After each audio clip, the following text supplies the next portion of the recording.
어디니? 지난번에 23페이지까지. 오늘까지 하고 나면 내일 다음 주 8시간, 그 다음 주 8시간 이렇죠. 그죠? 시간이 얼마 없어요. 이 문반에서는 소개 위주로 한다 이렇게 생각하시면 돼요. 그냥 편하게 8시간 부가세, 8시간 법인세, 8시간 조수세 이런 식으로 나눠서 하자 이렇게 생각하시면 돼요. 오늘도 수학 이제 소개식으로 나머지 4시간을 한번 채워보자. 24페이지에 과세 및 거래 및 공급 시기일이 돼 있죠? 그죠? 자, 용어 암기하세요. 용어 암기하세요. 부가세법상 과세 대상 거래예요. 기본적으로. 자, 이 과세 대상 거래에 크게 세 가지가 있습니다. 재화의 공급, 용량의 공급, 그리고 재화의 수익. 이렇게 있어요. 자, 친구야. 재화의 공급, 용량의 공급. 재화의 수입 그러면 그 밑에 뭐가 와야 아구가 맞아 떨어질 것 같냐? 용량의 수입이지. 이게 와야 아구가 맞아 떨어질 것 같은데 이건 없다고. 즉 없다는 얘기는 과세 대상 거래에 포함되지 않는다고. 과세 대상 거래에 포함되지 않는다는 얘기는 과세를 안 한다는 얘기라고. 그럼 왜 과세를 안 하느냐 이거야. 절차상 과세할 수 있는 방법이 없어 지금. 눈에 안 보이기 때문에. 그럼 다시 돌려서 얘기하면 과세하는 게 그러면 합리적인 거야? 합리적인 거라고. 그래 생각해야 돼. 됐죠? 그런데 최근에 몇 년 사이에 용역의 공급에 대해서도 이제 과세해야 되지 않느냐 이런 움직임이 있어 왔고 그런 포럼도 개최됐고 방문론에 대해서. 그래서 현재 용역의 공급에 대해서 일부 과세를 하고 있다고. 과세를 하고 있어요. 제일 대표적인 게 어떤 거냐면 그 요즘 애들이 해외 직구할 때 되면 해외 직구화 하잖아. 뭐 블랙 프라이데이인가 뭐 블랙 프라이스데이인가 뭐 그때 보면 뭐 타미, 폴로 이런 브랜드를 우리나라에서 사면 호갱이래요. 그 정도로 가격 차가 많이 나나 봐. 그래서 학생들은 블랙 프라이데이 때문에 다 옷을 사는데 해외 직구로 사지. 그럼 만약에 예를 들어서 아마존닷컴을 통해서 산다고 볼게. 그럼 아마존닷컴을 통해서 사면 아마존닷컴이 우리한테 옷을 파는 게 아니거든.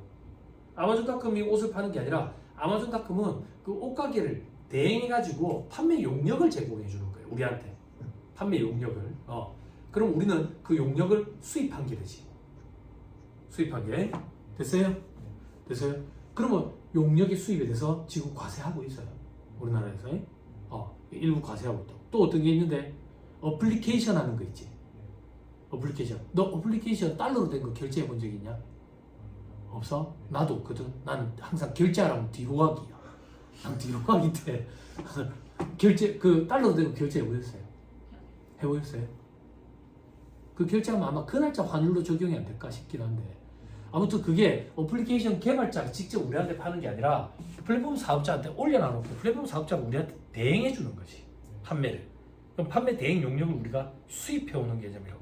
이것도 우리나라에서 현재 지금 간편 사업자 등록이라는 걸 거쳐가지고 과세를 하고 있어요.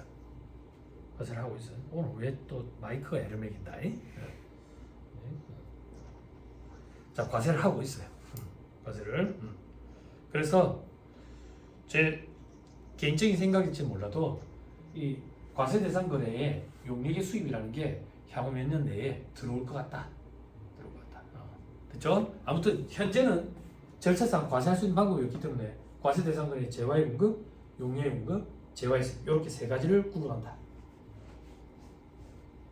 됐죠? 그럼 재화는 도대체 어떤 거냐? 저 밑에 보니까 재산 가치가 있는 물건과 권리를 말한다 돼 있죠? 그죠?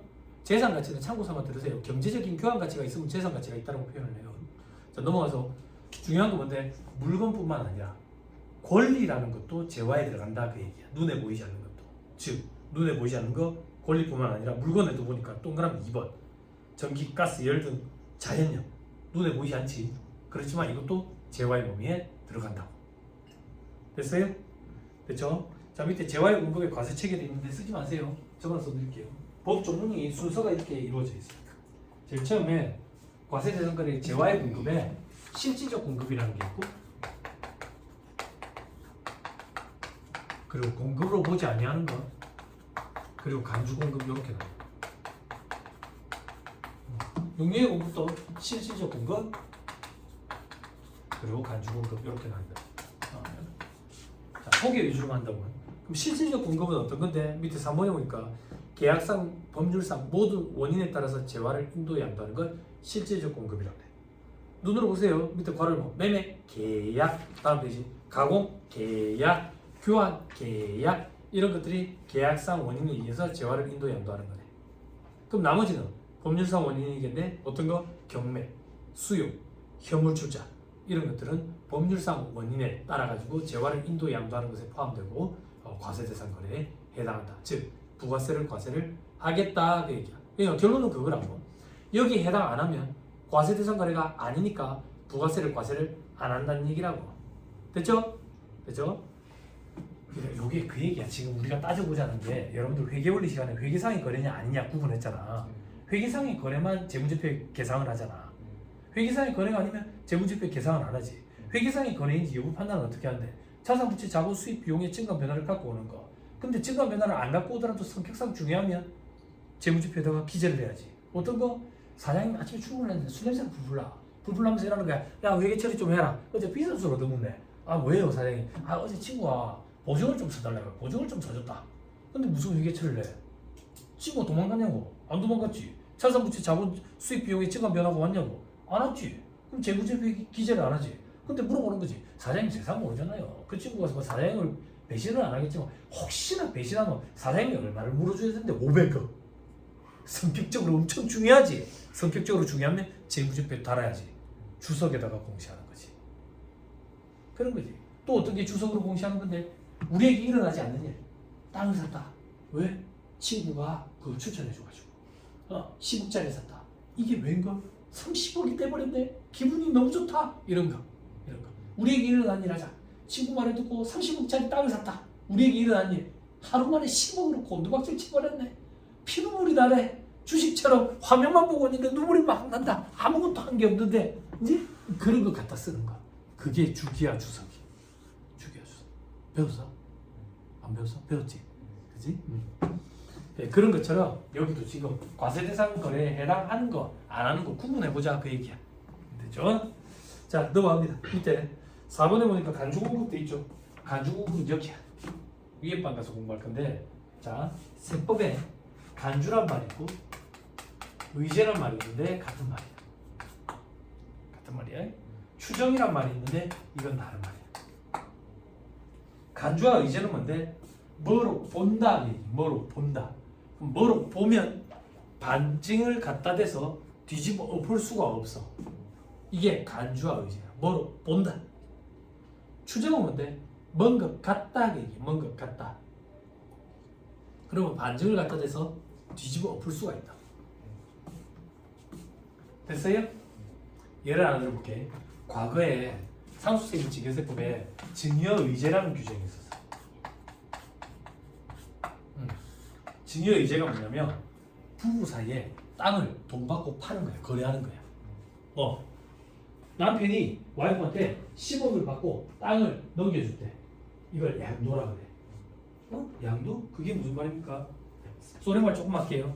자산의 사실상 유상 이전을 양도라 그래. 자산의 사실상 무상 이전을 증여라 그러거든. 그럼 유상 무상은 어떻게 따지는데 회계 시간에 공부했죠. 현금의 유출입이 있는 게 유상, 없는 게 무상. 자산의 사실상 유상 이전은 양도. 그러면 남편이 와이프한테 10억을 받고 땅을 넘겼다 그 얘기야. 유상 이전. 그럼 양도라고 양도. 근데 과거에 세법 규정에 증여의제 웃기고 하는데 부부 사이 무슨 돈 그냥 줬지. 증여의제 규정을 두드려가지고 증여세를 과세했다. 근데 이제 시대 상황이 달라졌거든. 부부 사이에 정말 매매 거래를 해. 매매 거래를 법적으로만 부부가 같이 안 사는데 이혼 도장 서류 도장 안 찍고 같이 안 살고 있다고. 그런 경우에 정말 돈을 주고받고 하고 매매를 한다고. 그래서 법이 바뀌어가지고 증여의제 규정이 증여 추정으로 바뀌었어. 그럼 부부 사이에 그런 거래를 하면 그냥 줬을 것 같은데 그러면 너가 입증할 수 있는 서류를 갖다 대라. 정말 매매 거래를 했다는 거. 그럼 입증을 하면 증여가 아니라 양도로 봐. 실질에서도 사례를 하나 얘기해 줄게. 지금 제가 사는 이 주택에 들어가기 전에 준비를 좀 했었어. 원래 와이프랑 셋을 낳으려 했다고. 그럼 셋째를 탁 출산하게 되면 주택으로 들어가자. 이렇게 계획을 잡고 있었어. 왜 그러냐면 첫째가 아들내미인데 첫째가 너무 순했다고. 9시쯤에 침대에 눕혀놓고 문을 살짝 닫아놓고 10분 뒤에 들어가면 잠이 들어있어. 그래서 애들은 다 그런 줄 알았다. 그래서 둘째 딸내미를 낳았는데 나중에 크면 몰라. 지옥을 만났다. 지옥을. 그래 와이프랑 그만 이제 안 되겠다. 이랬는데 그러던 터에 집이 괜찮은 게 하나 났다 하는 거야. 저기 전원주택이 많은 데가 이제 울산에서 언양 넘어가는데 전원주택 단지가 또 좀 제법 있다고. 그래가지고 갔어. 갔는데 땅이 돼 있잖아. 별채가 별도로 있어.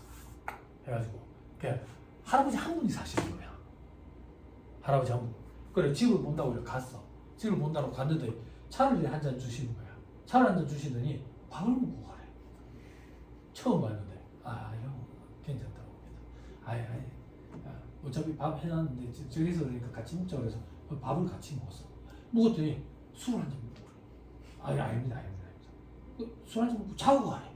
아니라고.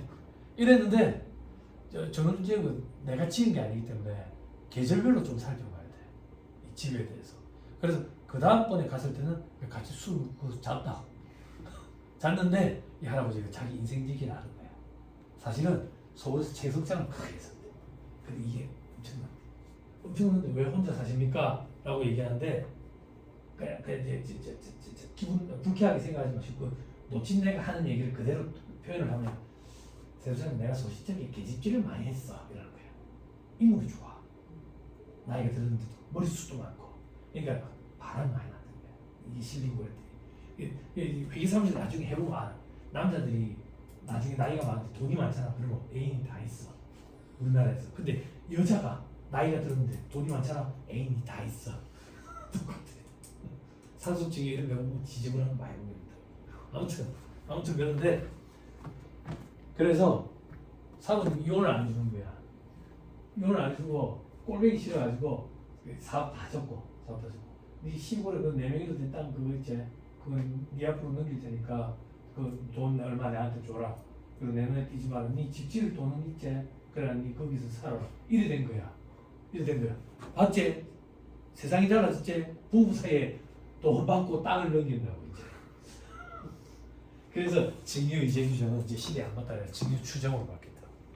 근데 내가 이걸 왜 매매를 안 했냐면 이게 땅이 여러 개 필지로 나눠져 있었는데 이 할매가요. 그 할배한테 요것만 안 넘기고 할매 명의로 다 이 할배가 요걸 팔아가지고 또 나쁜 짓 하고 다닐까봐 요것만 할매가 다 자기 명의로 해놓고 있더라고. 안 밝히라더라고. 그래서 결론을 못 들어. 저거 들어가서 이거 가기도 못했을 것 같아. 저기 너무 외지더라고. 무슨 말인지 느낌 잘 안 오지? 그지? 이 언니는 바로 이해하시지? 그지? 회계세법이 세상사랑하는 얘기 풀어놓은 거라서 그래. 그래서 이해도가 빨라. 근데 니도 그렇게 돼. 니도. 근데 당장은 안 되지. 당장 되려면 포기하고 다음 주에 안 온대. 그게 욕심이거든. 기다리면 돼. 기다리면 다 돼. 알았지? 언니를 위한 예도 한 번씩 들어주고 니를 위한 예도 한 번씩 들어주고 그래 할게. 그치? 블랙핑크 제니 얘기만 하면 언니 무슨 얘기인지 모르겠다. 블랙핑크 하면 누구야? 제니 아니야? 제니였는데 그지? 자꾸 누가 아파트 369 이라더만 그 369 아니야? 369 아파트 이거 369 아니야?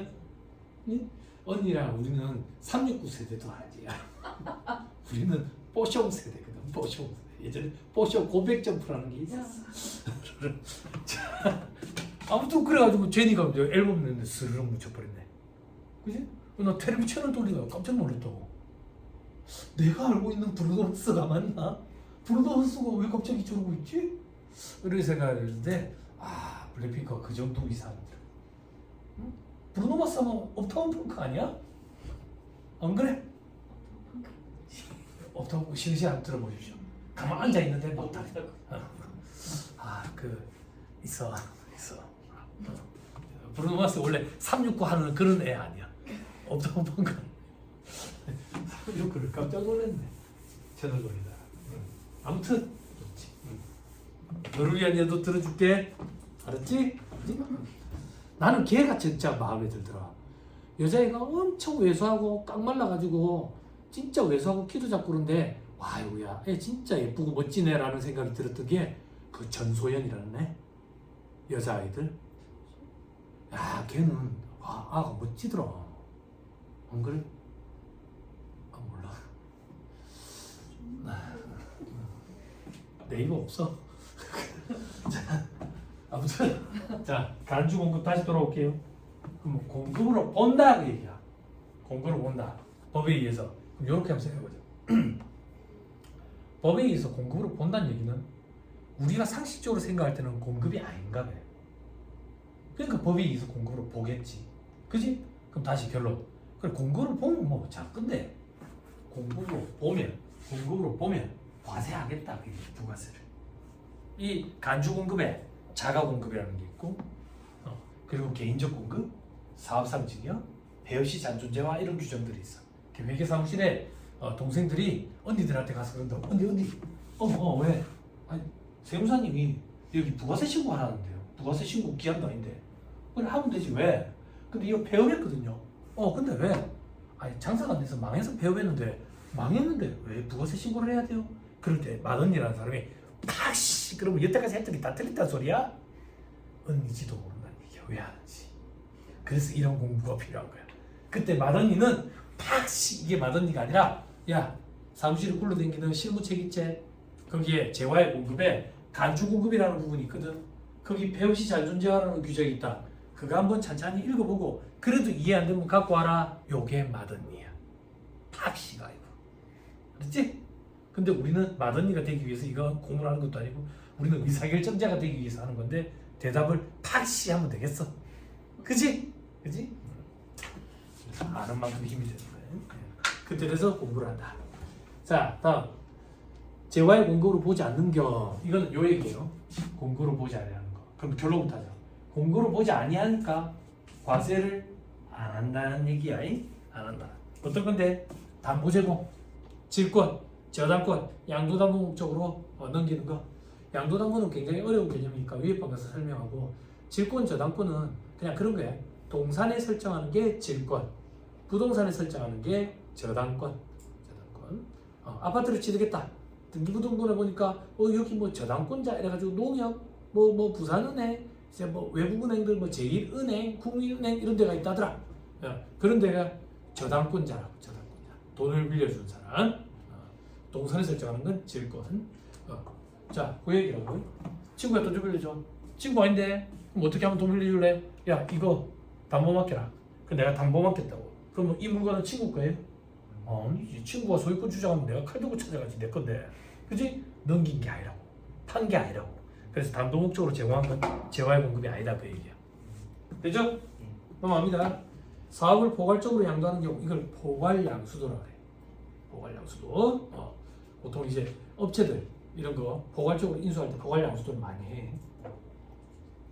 이건 어떤 경우에 많이 발생하냐면 직장생활 하다가 그만둬서 퇴직했다고. 퇴직할 나이가 아닌데 명퇴 뭐 이래가지고 칼바람 부는데 지금 처음에 해야지 퇴직금 많이 준대. 희망퇴직금, 명예퇴직금 이래가지고. 그래서 그냥 그 바람에 한 3억 받고 나왔다고. 그럼 나오면 그 3억 가지고 죽을 때까지 쪼개서 쓸 거야? 하루 일수 계산해가지고 장사해야지. 장사. 그럼 장사하면 뭐 할 건데? 할 줄 아는 게 뭐 있어? 책상에 앉아서 펜트만 굴렸지. 그래서 나오면 다 망한다고. 다 망해. 그럼 제일 만만한 게 치킨집이라고. 치킨집. 근데 내가 하면 망하거든. 왜? 맛이 없으니까. 그럼 뭐 달라드는데 옛날 어르신들 말에 밀가루 장사처럼 많이 남는 게 없다더만. 국수집 차린다고. 근데 내가 뭐 망한다고. 왜? 맛이 없으니까. 국수는 할매들이 해줘야 맛있다고. 그래서 이 앞에 할매 국수가 참 장사가 잘 된다고. 이 앞에 할매 국수 맛있는 집 있어요. 되게 맛있는 집. 밤에 줄 서서 먹어야 돼. 밤에 가야 돼. 밤에 가야 할매가 있어. 낮에는 며느리들이야. 레시피가 똑같은데 낮에 맛이 없어. 진짜 신기해. 손 안 씻고 비비줘서 그런가 봐. 내가 그 손 손맛이 드는 게 달라. 손을 안 씻으니까 맛있을까? 아니 몸에 해로운 게 맛있잖아. 아니야? 아, 농담이에요. 잡혀갈라. 그치? 그럼 국수집을 차려가지고 망한다고. 그럼 어떡해? 내가 장사해본 적도 없는데 집에 가는 길에 보니까 우리 집 앞에 치킨집이 하나 있는데 장소가 더럽게 잘 되네. 그걸 내가 그대로 인수해온 거지. 그게 포괄양수도야. 그대로 인수해온다고. 그대로 인수한다는 얘기가 뭡니까? 말 그대로 사장님만 체인지돼야 돼. 사장님만 체인지된다는 얘기가 뭡니까? 이 치킨집에 알바생이 2명이 있는데 그렇게 못생겼어. 나 얘들 마음에 안 들어. 이 얘들 데리고 오면 내가 장사할 맛이 안 날 것 같아.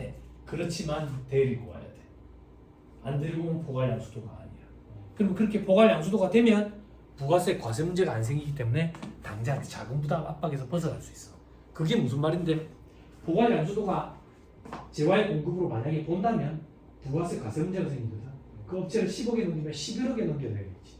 부가세 1억까지.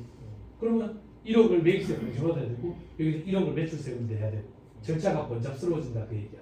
근데 이 포괄양수도에 해당하면 재화의 공급을 보지 않기 때문에 부가세 과세 문제가 안 생기면 11억이 아니라 그냥 10억만 서로 주고받고 끝낸다. 현업에서 많이 벌어져. 많이 벌어지지만 저는 안 합니다.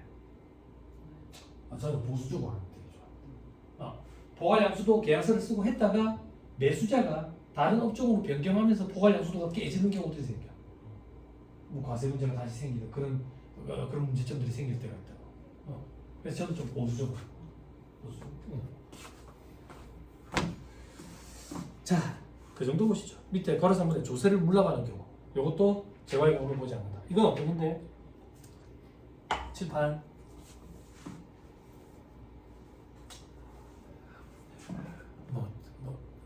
제가 이 생에는 그럴 일이 없는데 우리가 부모를 선택할 수 있는 권리는 없잖아.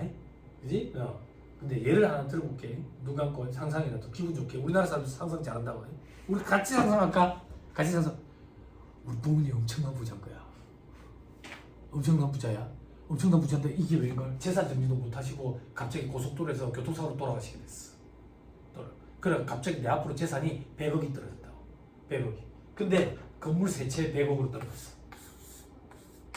사실.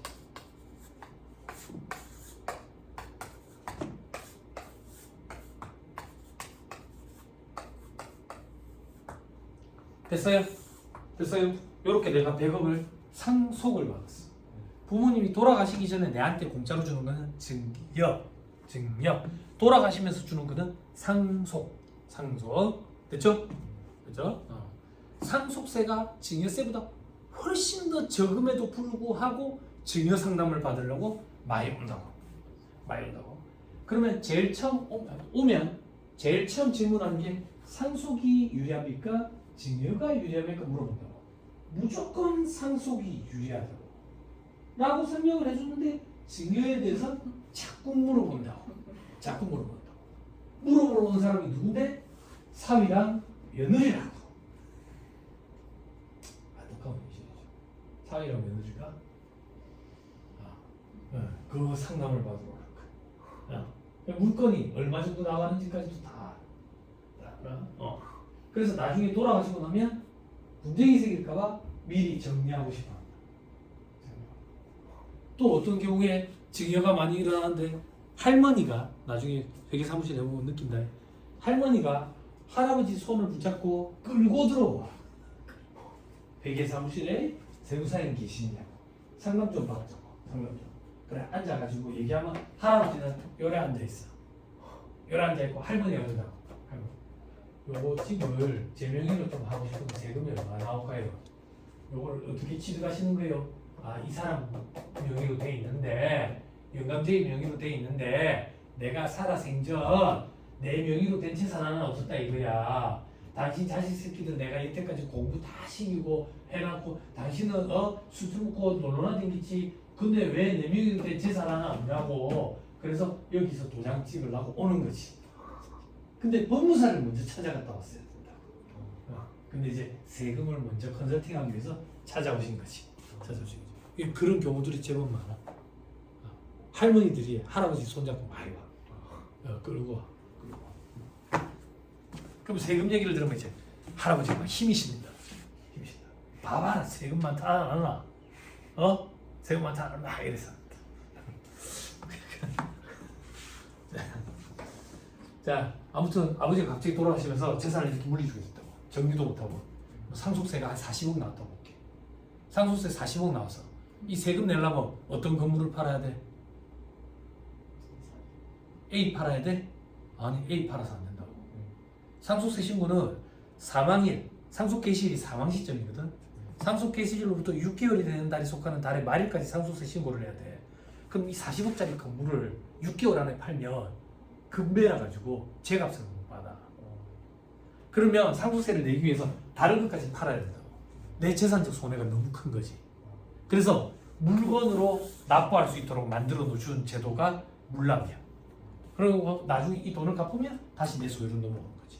이게 조세의 물납이라고. 이 조세의 물납은 왜 과세대상거래로 보지 않습니까? 재화의 공고로 보지 않습니까? 만약에 이 조세의 물납을 재화의 공고로 봐버리면 여기서 부가세 4억 떼야 되거든. 그럼 내가 또 재산적 손해가 큰 거야. 그래서 조세의 물납은 재화의 공고로 보지 않아요. 됐죠? 자, 넘어갑니다. 자, 그다음에 용역은 뭐냐? 재화 외에 재산 가치가 있는 모든 용만 그 밖의 행위를 용역이라 한다. 그럼 용역을 제공하는 업체는 어떤 업체들이 있는데? 건설업. 건설업은 건물이라는 재화를 만들어서 넘겨주는 게 아니라 건설 용역을 제공하는 업체야. 그렇게 생각해야 돼. 그리고 음식 숙박업. 학생들은 이런 거 힘들어해. 음식점은 세무사님 음식이라는 재화를 만들어서 제공하는 거 아닌가요? 이렇게 착각들을 많이 하는데 음식업은 음식 용역을 제공하는 거예요. 음식 용역. 됐죠? 자, 그런 것들이 용역업이다. 부동산업은 생략할게요. 어려워서 위에 방가서 얘기한다. 자, 밑에 과세대상 용역의 원거. 똑같은 말이 나온다. 계약상, 법률상 모두 원인에 따른 거. 됐죠? 동그라미 1번. 영무를 제공하는 거. 인적 서비스 제공하는 거. 됐죠? 자, 제일 대표적인 게 노하우 제공하는 거 이럴 거야. 노하우 제공하는 거. 제가 이거 예를 들 때 항상 똑같은 예를 드는데 땡할머니 보쌈 드셔보셨어요? 땡할머니 보쌈. 땡할머니 보쌈 먹어봤어? 이거 안 먹어봤어? 언니 드셔보셨어요? 처음에 2007년인가 직장생활한다고 이제 서울에 올라갔을 때 회사 사람들이 회사 마치고 보쌈집 유명한 거 생겼는데 요즘 엄청 인기라고 가보자 한 게 그때 땡할머니 보쌈. 부산에서는 없었어. 그래 보쌈집에 간다고 이제 혼자서 서울에서 직장생활하니까 고기 먹을 일이 잘 없다고. 너처럼 학생이거나 사회초년생들은 공짜로 먹을 기회가 있으면 잘 먹어야 돼. 공짜로 먹는다고 욕하는 사람 없어. 욕하는 사람 없어. 나 애들 돌잔치 때도 거래처 사장들 중에 사회초년생들이 있었거든. 청년들. 이 사람들 주머니 사정이 힘들었어. 와서 그냥 먹고 가라 그랬어. 그때는 아무도 욕 안 해. 공짜로 먹었다. 지금은 이 사람들 한 해 6억 치고 6억 치고 먹고 가는 친구들이었는데 공예하는 친구들이었어요. 공예하는 친구들인데 거래처니까 좀 도와주고 싶잖아. 하나라도 팔아주고 싶은데 이 친구들이 뭐 만드냐면 책상 다리를 만들었거든. 책상 다리가 한 개가 25만 원. 다리 4개 있어야 책상이 된다. 그래서 그 생각에 말하면 안 되겠다 이랬는데 이제 배가 고프니까 노가다마에 뛰어들다. 인테리어에. 코로나 시국에 배업하는데 속출했잖아요. 제기업도 속출했고 얘들은 보통 노가다꾼들이랑 달라. 보통 노가다꾼들은 공사비 뻥튀기를 시키려고 자꾸 끌잖아요. 얘들은 밤새도록 일을 해. 인테리어니까 문 닫아놓고 하는 거잖아. 밤에. 한 해 6억까지 오르는 거야. 여기까지. 너무 기분이 좋더라. 회계사무실 할 때 제일 기분이 좋은 게 내가 관리하는 업체가 잘 돼가지고 내가 수수료 더 청구할 수 있을 때가 제일 기분이 좋아. 제일 기분이 좋아. 정말 그래. 정말 그래. 그럼 업체 사장 입장에서도 수수료 올리는 거에 대해서 거리낌이 없어. 그리고 추가로 하나 더 해가지고 또 회계사무실을 맡겨가지고 이게 제가 생각하는 회계사무실의 선순환인 것 같아. 이런 거 참 좋아. 근데 이게 참 힘들어. 경기가 안 좋다 보니까. 아무튼 그런 업체야. 그런 업체. 그런 업체인데 이 청년들이 참 잘 되더라고. 청년일 때는 공짜로 얻어먹어도 돼. 아무튼 다시 돌아가가지고 이 땡할머니 보쌈이라는 거 처음에 얻어먹으러 갔는데 이게 웬걸? 고기 요만큼 나와. 고기 요만큼 나오고 떡이 이만큼 나온다? 뭐지? 이 떡에 고기를 싸서 먹으면 맛있대. 나는 떡을 손을 안 대거든. 잘 쳐서. 근데 고기 요만큼밖에 없는데 이게 엄청나게 인기라는 거야. 그래서 부산에 와가지고 이걸 장사를 해볼까? 그럼 땡할머니한테 노하우를 제공받을 거 아니야? 그지? 그리고 나는 대가를 제공하겠지. 이게 영역의 제공이야. 영역의 제공. 됐어요? 그럼 우리가 현업에서 많이 볼 수 있는 거 여기 언니가 계시니까 장비하고 그 언니가 계시니까 프랜차이즈 없지. 제가 여기 헤어리 커피를 제가 다 해요. 본사부터 헤어리 커피라고 있어요. 여기에 커피가 있다라는 뜻이지. 그지? 맛있는 커피가 있다 이렇게 표현하면 참 좋았을 텐데 여기에 커피가 있다 그러니까 저기 가도 커피가 있는데 히어리즈 커피 말고 데어리즈 커피도 있어야 될 것 같고 안 그래? 아무튼 그런데 아무튼 이런 데는 보통 전문 과학 기술 서비스업을 해가지고 용역 제공하는 거지. 용역 제공하는 거지. 근데 나중에 현업에서 일을 해보면 알겠지만 실무적으로는 전문 과학 기술 서비스업을 안 한다. 그렇게 하면 프랜차이즈 본사들은 금방 성실이 되거든. 그래서 이제 도매업 아니면 제조업으로 많이 들어가. 커피 원두를 볶아서 로스팅해서 제공을 하면 제조업으로 들어가고 커피 원두를 사서 그냥 제공을 하면 도매업으로. 이게 보통 컨설팅 업체는 전문가와 기술 서비스업을 하는 경우는 좀 드물고 도매업 아니면 제조업으로 많이 해. 근데 순수하게 진짜 컨설팅만 한다. 그러면 전문가와 기술 서비스업이 되지. 그러면 이제 성실시는 기준이 낮아가지고 금방 성실 대상이 된다.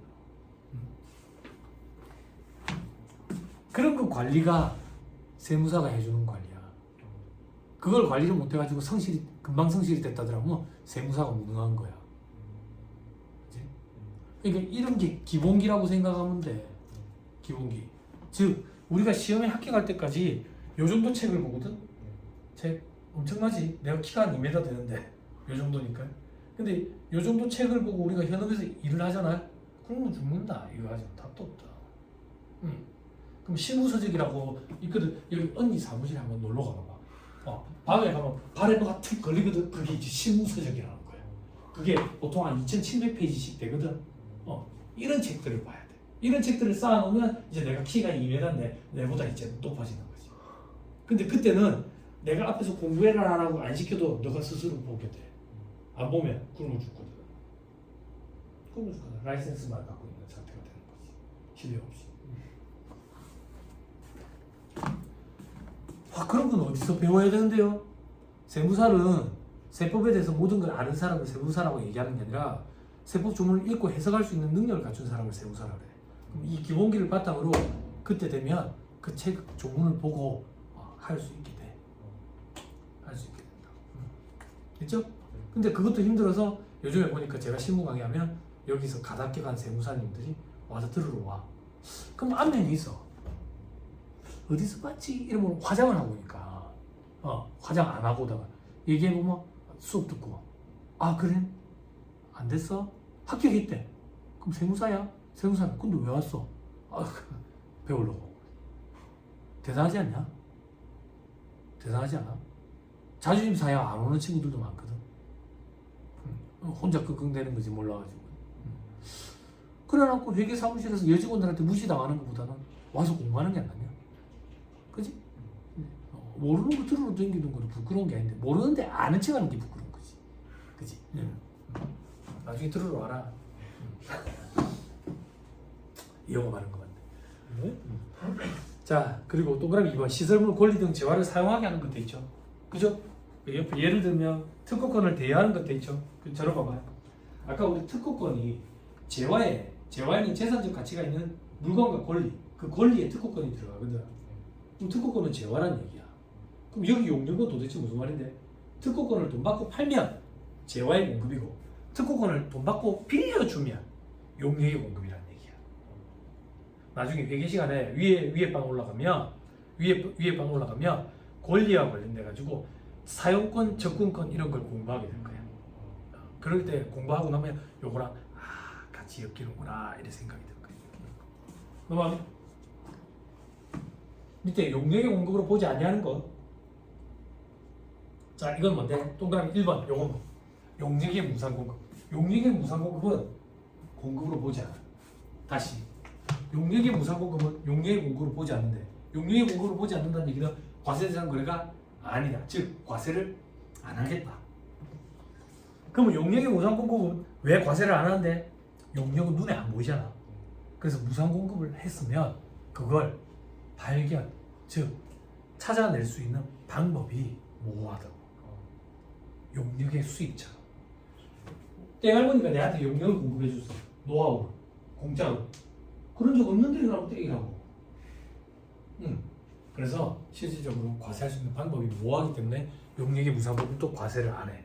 그런데 법이 개정을 일으켜가지고 2014년 7월자로 용역의 무상공급에 대해서 과세하는 조문이 하나 들어왔어. 어떤 건데? 듣고 올려요. 특수관계인 사이에 사업용 부동산의 임대용역을 무상으로 공급한 경우에는 용역의 무상공급임에도 과세를 해. 자, 듣고 올려도 돼. 위에 방금 하니까 기다리면 돼. 자, 그건 도대체 무슨 말인데? 자, 상상 또 해봅시다. 기분이라도 좋게. 상상해보자. 상상 눈을 감고 상상해보자. 자, 오랜만에 아침 식사 자리인데 부모님이랑 같이 식사를 해. 부모님이 그러는 거야. 얼굴이 왜 까칠하나? 뭔 일 있나? 아, 장사 너무 힘들다. 장사도 안 돼 죽겠는데 건물주한테 세 주고 나면 아버지 내가 남는 게 없어요. 그러는 거지. 그랬더니 아버지가 그러는 거야. 아버지가 뭐 하는 사람이고? 아버지 뭐 하는 사람인데요? 나가 100층짜리 건물의 건물주 아이가? 임대업자 아이가? 마치 100층이 비어있는데 네 여기 들어와서 장사해라. 내가 네한테 돈 받겠나?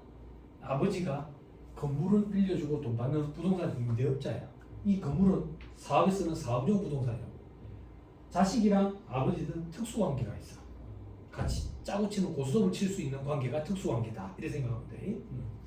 특수관계인 사이에 사업용 부동산의 임대업력을 자식한테 무상으로 공급을 했네.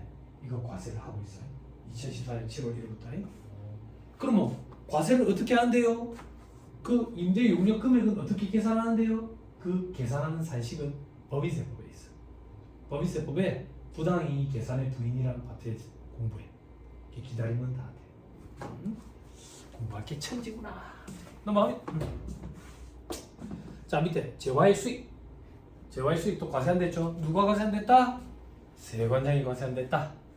세관장이. 됐죠? 자, 재화의 수입은 다음 중 어느 하나에 해당하는 물품을 국내에 반입하는 것으로 한다. 돼 있죠? 동그라미 1번. 외국으로부터 국내에 도착한 물품으로서 수입 신고가 수리되기 전의 것을 위에 첫째 줄 국내에 반입하는 것. 이 국내에 반입하는 행위가 이루어질 때 재화의 수입이지. 그 얘기라고. 동그라미 1, 2번을 재화의 수입이라고 얘기하는 게 아니라 동그라미 1, 2번을 국내에 반입하는 행위가 발생할 때 그때 재화의 수입이라고 얘기해. 7번.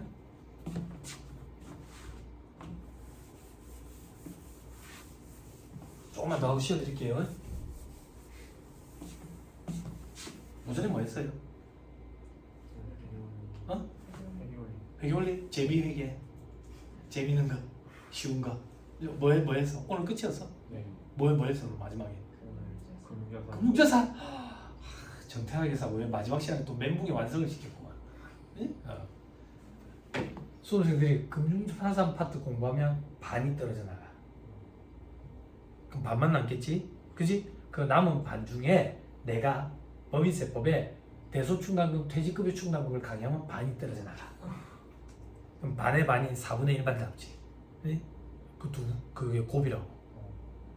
곱이라고. 회계 공부를 할 때 원가 관리액이 공부할 때 곱이가 3번이 있어. 위에 방 가면 이제 곱이가 3번이 있어. 이 3번의 곱이가 왜?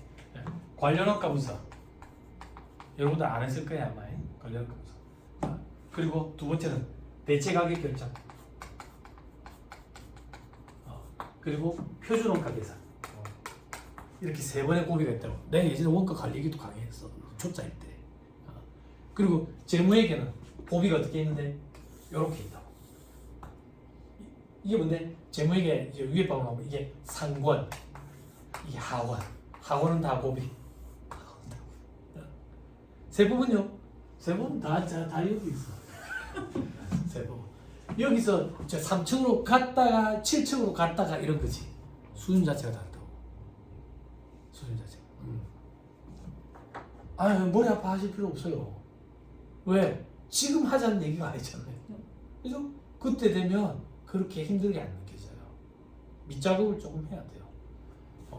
근데 여기 언니는 본인이 지금 어느 정도로 사회 경험이 많으신지 별로 체감을 못 하시는 것 같아요. 3명밖에 없으니까 지금. 위에 올라가면 이제 사람이 점점 많아지거든요. 그러면 사회 경험 하신 게 얼마나 크냐 하면은 너는 전공이 뭐라 그랬어? 저 회계 진료 좀. 그래, 너도 엄청 크거든. 나중에 위에 올라가면 여기 공대생들도 막 와서 들어요. 공대생들은 차변, 대변 용어 자체에 미쳐. 안 그렇겠어요? 제가 그랬어요. 아, 처음에 하실 때. 처음에 이쪽 바닥으로 들어오실 때. 바닥이 아니라 네. 제가 지금 이제 완전히 뛰어든 거는 이제 2년 정도밖에 안 되고 앞에 이제 신랑이 하는 거니까. 다른 그래도 게- 들으셨잖아. 네, 그 들은 게 크다고. 이제 크게. 진짜 크다고. 네. 차변, 대변에 미친다니까. 그래서 제가 여담삼아 그 얘기 한 적 없어요? 예전에 초짜 강사할 때 저도 회계원리 강의했을 거 아니에요. 머리 하얗게 세신 어르신이 쉬는 시간에 질문하러 왔어. 이런 거 질문해도 될지 모르겠다고. 그러니까 뭐든 하셔도 된다고. 모르는데 아는 척 하는 게 부끄러운 거라고. 하세요. 질문하세요. 그러니까. 세무사님, 차변, 대변이잖아. 우리 재무상투표가 옛날에는 대차대조표라 했거든. 재무상투표를 옛날에는 대차대조표라 했어. 세무사님, 차대대조표지 왜 대차대조표예요? 그러더라고. 내가 거의 나도 20년 가까이 이 책을 봤을 거 아니야. 한 번도 그런 상상을 해본 적이 없어. 이 나이 어린 학생이었으면 욕을 끌어붙을 건데 어르신이 이런 질문을 하니까 욕을 끌어붙지도 못하겠는 거예요. 회계를 하는 사람들이 약속, 하는 사람들끼리 약속. 제가 하고 싶은 얘기는 비전공자들은 이런 용어 자체에 미친다니까. 법대생들이 이 바닥에 잘 못 뛰어드는 이유가 회계학적 마인드가 성립되는데 반년 이상 걸려요. 그럼에도 불구하고 법대생들이 이 바닥에 뛰어드는 이유는 뭐냐면 법대생들은 2차 시험 때 세법학이라고 법논리에 대해서 공부하는 그 과목이 있는데 그거는 잘해.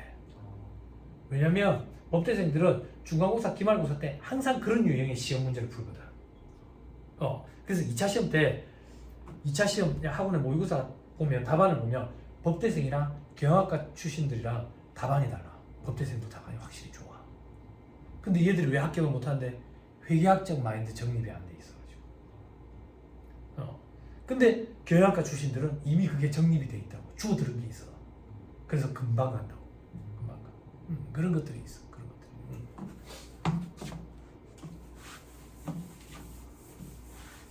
이 언니는 전공이 어떻게 돼요?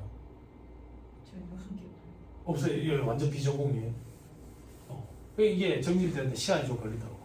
그러면 우리가 그 시간을 그냥 기다려줄 수는 없지. 예? 그냥 하는 거지. 하다 보면 어느 순간 익숙해진다고. 처음에는 이게 뭐지? 의문이 들거든. 이걸 버텨야 돼. 그냥 넘어가야 된다고. 이걸 자꾸 붙잡고 있으면 안 넘어가, 책장에. 넘어가야 돼. 처음에는 성금그물로 큰 물고기만 잡는다 생각하고 책을 봐야 된다고. 왜? 우리는 이 바닥은 다독이 승리하는 바닥이거든. 다독이. 또 보게 돼. 책을. 또 볼 때 뭔가 더 보여. 왜냐면 내가 더 올라가 있거든. 자꾸 이렇게 하는 거야. 우리는 다독을 하면서. 그렇게 해서 물고기를 다 잡는 거야. 요 바닥 공부는 그렇게 하는 거야. 그래서 지금 이해가 안 되는 거 붙잡고 있지 말고 넘어가면 돼. 왜? 2회도 갈 때 보일 거거든. 3회도 갈 때 보일 거거든. 그지? 그러면 나중에 수험생들이 그런다고. 세무사님 10회독을 했는데도 안 보이면 그러면 어떻게 하나요? 10회독을 했는데도 안 보이잖아. 근데 희한한 현상이 벌어진다. 어떤 현상? 이해는 안 되는데 10회독을 하면 암기는 돼 있다고. 이 바닥 공부는 그렇게 하는 거야. 이해가 힘들면 암기가 선행되면 차라리 수월할 때도 있어. 세법 나중에 깊이 있는 부분 가면 정말 힘든 부분이 있거든. 제가 강의할 때 취지를 설명해주는 파트가 있고 취지를 설명 안 해주는 파트가 있어. 취지를 설명 안 해주는 파트는 취지가 없어서 그러냐? 아니, 취지 설명해주면 더 힘들어서 그래. 그런 건 암기가 선행되면 차라리 나아. 그런데 암기하려고 애를 안 써도 10회도 이상하면 머릿속에 있어. 어느 정도로 문제 풀 수 있는 수준까지는 돼 있다고. 우리 공부는 그렇게 하는 거야. 이 바닥 공부는. 우리는 학문을 연구하려고 온 게 아니니까. 응? 되죠? 오케이. 그런 궁금증은 학교 가면서 대학원에 오면 대학원에 가지고 교수님한테 질문을 하면 이 자식 이런 거 질문하는 거 보니까 아직 술이 덜 됐네. 가자 포장마차에. 그래서 계란말이 한 개에 새벽 5시까지 깡소주를 먹다 보면 술을 못 이기겠어. 교수님 이해가 됩니다. 이러면 이해됐지 집에 가거라 한다고. 그럼 대학원을 가면 다 이해하게 되는 거야. 다 이해. 농담처럼 들리지. 합격자 발표가 10월 24일에 합격자 발표가 났거든. 술을 얼마나 진탕 먹었겠어. 합격자 발표 날에. 합격하고 나서 술 진탕 먹고 뒷날 아침에 일어났는데 책을 보는데 다 알겠어. 다 알겠더라고. 그래서 이 바닥에 뛰어들었다고 강의하러. 왜 다 아는데? 부담감을 내려놨거든. 이 문제를 더 이상 못 맞춰도 돼. 그러니까 싹 보여. 수업할 때 이것 때문에 왜 머리 아파했지? 아무것도 아닌데? 그래서 이런 도움을 줘야 되겠다라고 생각하고 이 바닥에 뛰어들었다고. 이 바닥에 뛰어들 줄 알았으면 그 전에 봤던 책들을 노하우를 내가 막 써놨는데 그걸 내가 안 버렸을 텐데. 합격과 동시에 그 도망간 여자친구가 떠올라가지고 내가 이걸 다 연못 앞에서 불태워서 승화시켜버렸어. 이 승화시켰더니 머릿속에 농담이다 친구야. 불태우면 안 된다. 잠깐다 해. 잠깐다 해. 사진이랑 같이 불태웠는데 사진이 불이 크게 난다 해. 저 반송에 이제 공부 안 하는 애들 모인 학교가 있어요. 영산대학교라고. 거기 도서관 앞에 연못이 있거든. 그 앞에서 태웠더니 경가씨 와 친구야 불태우지 마라. 불이 크게 난다. 아니 죄송해요. 그래서 한 권을 못 태웠는데 그 한 권이 세무사 2차 연습처였어. 회계. 그래서 처음에 요 바닥에 뛰어들었을 때 2차 수험생들이 그 책의 필수 문제만 좀 봅시다 이래가지고 책을 빌려가고 막 그랬다고 애들이. 강의 바닥에 뛰어들 줄 알았으면 책을 승화 안 시켰을 텐데 좀 아쉽더라고. 자 다시 돌아갑니다. 책을 집어보세요. 부담 갖지 말고 해라. 그지? 뭔가 많은 걸 하고 싶은데 그것도 욕심이다. 알았지? 자, 국외, 국내. 자, 국외에서 국내로 들어와. 이걸 우리는 재화의 수입이라고 얘기하잖아요. 이 재화의 수입 아니다. 아니다. 자, 예를 들면 뭐야? 보수구역이 들어온다고 예를 들면 거야.